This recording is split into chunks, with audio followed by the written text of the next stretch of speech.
One brick stands for what? No, they're just 6 colors. Okay, 6 They're different simply colors. 6 colors. Okay. And how we can say story with that? I'll give you an example. So you have orange brick. I'm eating an orange carrot. I'm sitting on green grass with a green brick. The sky is blue. And there's a yellow banana next to me. Okay. Simple stories. But it gets their imagination in terms of wider over where they are sitting. Maybe they're picking up, objects from the room, or just imagination going wild.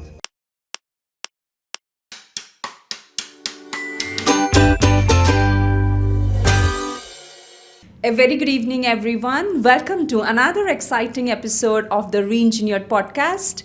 And I'm Madhusmita Nayak, your host. And today we have a very visionary leader with us. She's a visionary because she is empowering our young generation with technology to create a wider social impact. She is none other than Saira Gulamani, the founder of doyourbit.xyz and a lead facilitator for LEGO 6 Bricks. Welcome, Saira, to our podcast, and it's a pleasure to have you. Thank you so much for having me. Thank you so much. And the word itself, do your bit, is so interesting. Can you just talk about it? Sure. I think the word sort of came to my mind when we were looking at what should we call ourselves? And everybody needs to do their bit was sort of in my mind. And I said, well, why don't we call ourselves Do Your Bit?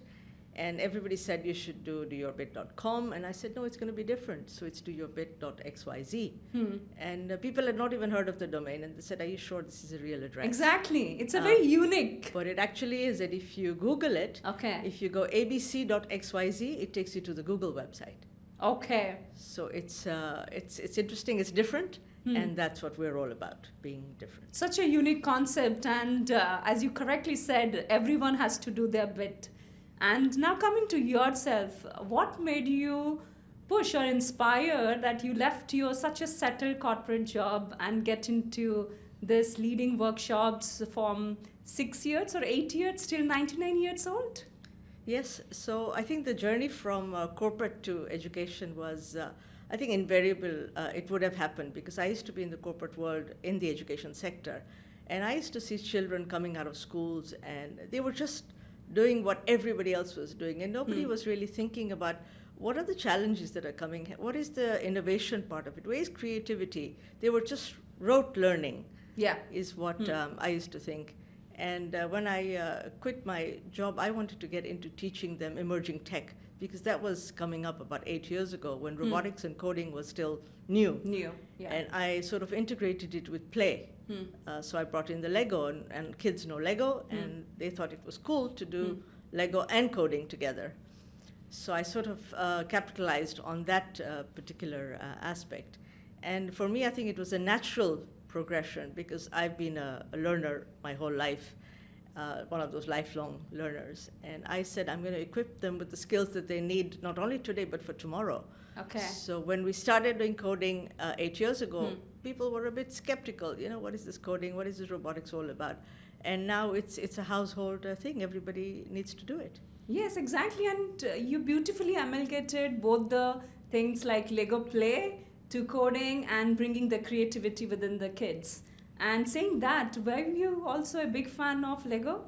Actually, my son is still a fan of Lego, and he sort of inspired me one day when he was talking to me about the periodic table in chemistry using Lego bricks. Oh, and interesting. I was like, really? This is something? Because Lego is, we know as a hobby, is quite expensive. And then he used to explain some physics concepts to me using Lego. Okay. And that's when I said, okay, there's more to Lego than the retail store. And that's when I got into Lego education and learned about coding, robotics, and Lego. So your son's education and son's inclination to learning Lego and translating into different subjects actually found out your purpose. Yeah, certainly. He's the reason I'm here on this seat right now. Congratulations for that. And how do you think such kind of thing, as you said, Lego, robotics, are actually creating a long-term impact within children? I think for them, it's the creativity. When you give them something to build, they just build it blindly. You need to innovate with a purpose. But when you give them a purpose and then give them the tools, they come up with some super creative prototypes. I have an example. Yeah. When I was teaching a group of girls in Mumbai, their biggest concern in that particular place where they lived, which was an orphanage, was theft. Okay. And when I took robotics to them and coding, they were trying to figure out, okay, what is the need of the hour? And they created a robot using sensors, which they could put in their dorm, which would sense any movement in the dorm when they were all having lunch. If there was any movement, it would trigger an alarm. So for them, that solved that problem. So it's, again, innovating with a purpose. Yeah. So true and so beautiful. Like, you have a pain point, you have a problem, and you use this technology, tools, and techniques to find out a solution. Correct. So do you think these days kids are very well equipped with all such problem and solution statements by themselves? I think there comes a lot. I mean, a lot is happening in the education sector, as we know. But giving them the tools to get their hands dirty is, I think, missing. I mean, they do a lot of stuff on their gadgets and things, we know. Correct. But getting them to really ideate, sit and ideate, sketch something, and then create a prototype and a solution, I think is where the gap is. And if you make it cool and fun, the results have been incredible for us. Very nice. And what is the solution for that to address this gap? I think it's creativity. It's sitting with tools or kits or even cardboard and paper. Create something yourself. Find a problem and address it and create a solution yourself. Very good. And how education in today's world is equipping kids for preparing themselves and also giving them tools at the required point of time? So a lot of the education, I find, is very theoretical. Okay. So you have the theory, yes, you know, okay, this is going to be a solution, but is it actually a solution? In practical purposes, is this a solution? When they have this real hands-on experience, they come out of it. Exactly. So they need to physically build something and see if it solves. Is it part of curriculum these days? I think it's getting there very slowly. It is in many of the curriculums. I've seen it in the IB curriculum. I can't speak for the others. But it's definitely there. But I think moving it a little notch further and getting them to really, really think about what the challenges are. Yeah. What is more interesting about your curriculum and your workshop is something out of box which I have never seen, that you have moved out this Lego workshops to elderly group. And recently you have done that for Alzheimer elderly group. Can you say a little bit of that? And it actually gave me goosebumps when I read that article in National News. Sure. So I think for me, Lego has always been the 0 to 99. I mean, they have it on their boxes, that it's something for 0 to 99. And last year when I was in South Africa and I got trained for the 0 to 6, and I realized at the training that the same tools I'm using for the 0 to 6, I can use for my grandparents. Okay, the same. The same tools. Okay. So I said, well, okay, let me try this thing out. Okay. And I came back and tested it on a couple of elderly people, you know, in the family. And sure enough, they were exhibiting the same skills that I was, using for the younger kids, like holding the bricks, cognitive, gross motor skills. And I said, this is exactly what you need at the early years, you need at later years in your life. Too. So it was kind of completing the circle for me. Yeah. And the pain points or whatever they as a kid facing, the same remains, or there are different pain points? And I think for children, they're a bit more, what would I say, more energetic. They want to do things really quickly. They're able to grasp the concept quite fast, as opposed to the elderly, because sometimes, first of all, their movement is slower, and for them to just maybe build a tower is not as easy as a or maybe as not a as quick as quick. And then, but once they get into it, because they themselves almost open up their own fingers and start doing things, then you see a completely different world. I've seen elders, these seniors, argue about whose tower is the tallest. Oh, okay. So that to me is very gratifying to see. Correct. And play. And in this workshop, maybe the tools remains the same, the equipment remains the same, But what about teaching methodology, your delivery? So how it differs from different age groups? So I think when we do it for the younger kids, there's a lot of storytelling, a lot of visual effects, because they have more energy and shorter, spans to sort of attention concentrate. span. But for the seniors, you go in a slow format almost. So you introduce them to something, then you do something else, but then you come back to the first one again. So there is a bit of repetition. Okay. And that familiarity, once they get familiar with it, the confidence comes. Okay. That, oh, okay, I can do this. I did it last time. I can do this again. Okay. And did they like it? They love it. And in Okay. fact, for me, there was one time one of the Alzheimer's people came up to me, and she doesn't remember too much. She's got a tinge of dementia. And she remembered the bricks and the activity we had done. So that to me was like an oh my God moment. Like, she remembered. So clearly there was that retention, whether it was because the colors were exciting or whatever, but there was a trigger. Okay. In her mind. And then she recalled the And then entire she thing. recalled the activity, and she recalled me. She said, I remember you, and I remember your activity. Okay. And that, I think, for me was like, oh my God, this is that incredible. kind of expectation and getting this answer from an Alzheimer patient it's a And huge. dementia. It's huge. It's huge. Yeah.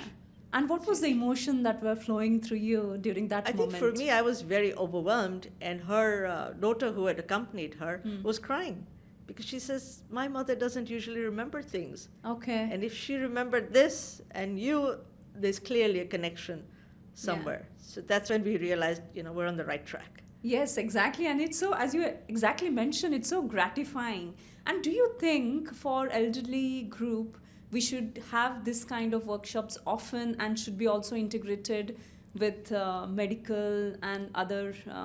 I think the frequency of it should be a lot more than what is currently being offered. Okay. We're working on an initiative in Abu Dhabi at the moment, where we're hoping to roll out some programs for seniors in senior social centers in Abu Dhabi. We were amongst the 10 finalists for the Viacom initiative last year. Oh, big congratulations for that. Thank you. So just to be able to take the program across, so it doesn't have to be just, Dubai-based, or it can be anywhere. This is a program you can roll out anywhere. Yeah. And we're looking to, really get the seniors to come out to us and say, look, we want to be part of this, and let's do it together. And how they can reach out to you? They, of course, we have our social media. Okay. But what we're trying to target is we're targeting the children, so they can come with their grandparents, and they can build together. It's such a beautiful initiative, and I will like you to repeat this and communicate to our audience how they can be part of it. So I think for us, contact us on our Instagram or on our websites, and just bring your children with the grandparents to come and play together and watch how much fun they have. Just let's connect the 2 generations, or the 3 generations even, come along and just watch them play and have fun. And I think this is one of the initiatives that will impact through the entire 3 generation or the family value chain, where they have one Lego kit and the entire people coming to one place to engage themselves. And saying that, do you think your initiative is breaking stereotype and encouraging intergenerational communities? It's definitely breaking the stereotypes, because previously when, grandparents would usually be at home, they're now beginning to come out and say, right, okay, we can play with our grandkids. So some of our sessions, we've had the children come with their grandparents and play. So it is breaking the stereotype, but it's taking some time. Yeah. Because the awareness needs to be done. And definitely, I think platforms like this, we will are there to promote this. Certainly. And support you in creating this impact. Certainly. Saying that, what is the biggest challenge that you face actually while delivering such kind of workshop? I think sometimes it's mindset. Okay. When sometimes when the seniors, the elderly come, they're not sure what to expect, but you have to make them feel comfortable and familiarize themselves with, their surroundings. Sometimes if they can't build a tower, it's okay, but you need to make sure that it doesn't affect their sense of confidence. Okay. And that they leave with the dignity, and then they leave empowered.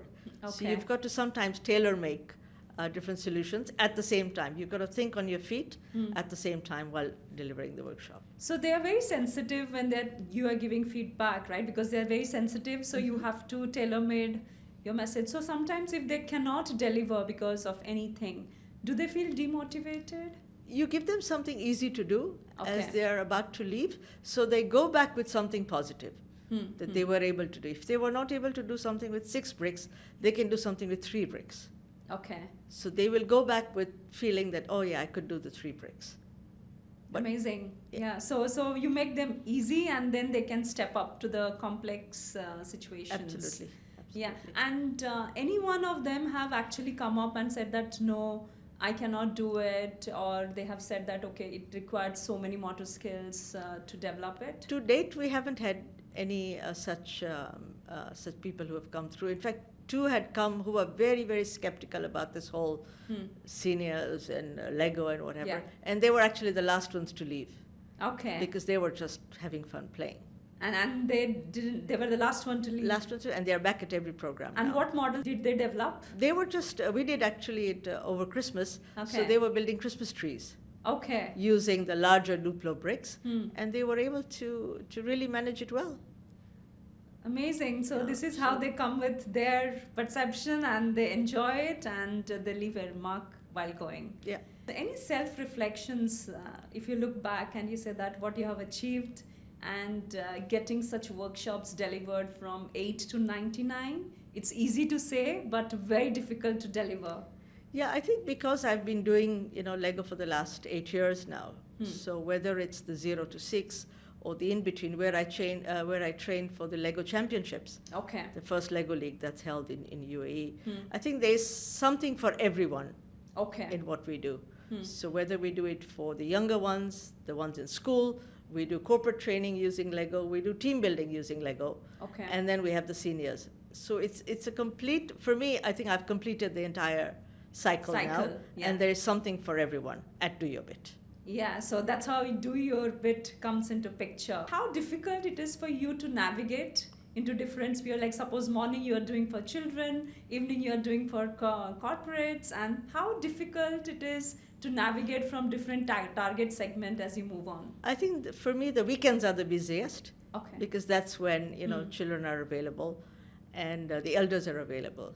So they usually come with either their own children will bring them or a driver or somebody will drop them off. So usually it's the weekend. So my weekends are super busy Okay. and weekdays are school timings. Okay. So it's a fairly balanced. So do you think Lego is the future of education and future of building your competitiveness for the younger generation? I think Lego is one of the tools that you To can facilitate. use definitely to facilitate. I mean, I use various other tools for my coding and the emerging tech. And again, these are simple tools that don't require an extensive amount of hardware, software. It's simple things that you can do and turn it into projects. So whether it's a Lego-based project or it's a coding project, you can use whichever one that you want to. There is no real limit. Yeah. So it builds on your imagination. Absolutely. Yeah. And what is the future of Lego itself? Like future of Lego 6 brick? I think the future of Lego is definitely because it's become very immersive. It's very engaging. And I think I'm just waiting for them to integrate AI into it, Okay. which I think will be the next stage that will come. Okay. And I know there was already talk about how Lego is using sustainable materials now. So I'm really glad to see that happening. And we've recently initiated something with Lego Braille bricks. Okay. So this is using Braille for blind children. Blind children. So again, so they are really capturing all the areas, and we've been using it for special needs for a long time now. Okay. But I think they've got it all. I think this is covered. how they are also innovating, catering to different segments. Yeah. Yeah. Wonderful. And I think the simple game like Lego, creating massive imagination and building the insights in the children and elderly, and as you said, to all target groups. And you have mentioned that about 3 Ps, which stands for planet, profit, People, planet, and prosperity. prosperity. Yeah. Yes. So 3 Ps. How is Lego contributing to that? So what we've actually, we're in discussion with Lego at the moment to have the 6 bricks as part of the P3 kit Okay. that I've developed, which brings into account, of course, the coding, the robotics, and AI. But if a child is not a coder, then he should have 6 bricks. He or she should have 6 bricks to play with. Okay. They can do a story Out using of that. 6 bricks. Okay. Yes, because not every child is going to be, tech savvy or wants to do the tech, but they can use 6 bricks to even tell a story. Okay, and what are these 6 bricks for? Like 1 brick stands for what? No, they're just 6 colors. Okay, 6 They're different simply colors. 6 colors. Okay, and how we can say story with that? I'll give you an example. So you Yeah. have orange brick. I'm eating an orange carrot. I'm Okay. sitting on green grass with a green brick. The sky is blue, Hmm. and there's a yellow banana next to me. Okay. Simple stories, but it Okay. gets their imagination in Wider. terms of wider, or where they're sitting. Maybe they're picking up, objects from the room, or just imagination going wild. It's so interesting, and it can be used as a non-verbal communication too. You just build a model and then you can show it and telling that. Yeah, absolutely. Beautiful. And what is your re-engineered plans for Lego in coming future? I think for me is to be able to take it to different places now, all over, of course, not only in the UAE, but in the wider GCC, Okay. and launching my 6 bricks in different languages, Okay. so that it's not only done in the language, here. To make it multilingual. Yeah, delivery. I've tried it, on family members who maybe don't speak English or who don't speak Arabic. What will be the language? Although the bricks really have no language, Yeah. but it would be nice to have it imparted in Customized and different so that languages. they feel belong. Yeah. So do you think Lego is also like a human being and been adapted and use it more for communication? I think they listen to a lot of the feedback, Okay. which is what I like, and they're happy to adapt. Okay. So when we've recently started a program in Kenya, and I'm teaching it using Lego, but we're teaching it in Kiswahili, Okay. because that's the local language. Local and these language. kids who are on rural farms have no access to English, so we're doing it in Kiswahili. And we have support from Lego for translation and purposes like that. So Beautiful. I think And it's, Lego taking all the stakeholders' feedback and building on the product itself, it's a long way to go. Yeah. And before I sign off, any re-engineered message that you want to give to the younger generation? I think for me, it's really look at innovation with a purpose, and think about what not what keeps you up at night, but what wakes you up in the morning. Yeah, so You that know, passion within. That passion should be there, and education is not just about going to school. It's about innovation. It's about creative learning, and it's about doing better for the planet. Let's Correct. all please be thinking about the planet at the same time, and really become your holistic person that does everything for everyone. And as you said, your 3 Ps, very important for a sustainability point of view. People, Planet, and prosperity. Prosperity. Yes. Prosperity comes last, but people, planet, planet, first. and Yeah. prosperity. And it was so great to listen to you, and thank you so much. Thank you so much.